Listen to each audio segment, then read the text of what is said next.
আমি আপনাদের জন্য একটি বিগতশীল কোশ্চেনে হাজির হয়েছি।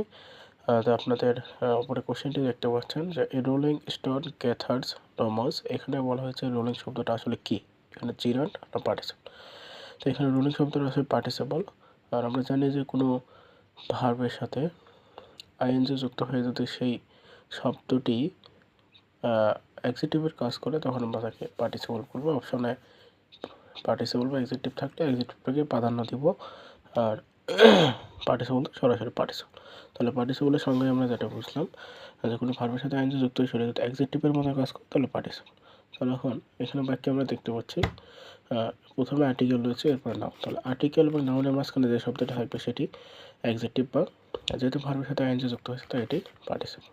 তাহলে আমরা কি বলতে পারি যে কোনো আর্টিকেল যেমন A N D dot dot plus noun যদি থাকে তাহলে সেটা আমাকে অ্যাডজেক্টিভ বা পার্টিসিপল বলবো। এরকম যদি অ্যাডজেক্টিভের অবস্থানে কোনো কিছু বসে এবং তার সাথে আইএনজি যুক্ত হয় সেটা অবশ্যই পার্টিসিপল। তাহলে আমরা খুব সহজেই বিষয়টাকে চিনতে পারি। Thank you for watching this video.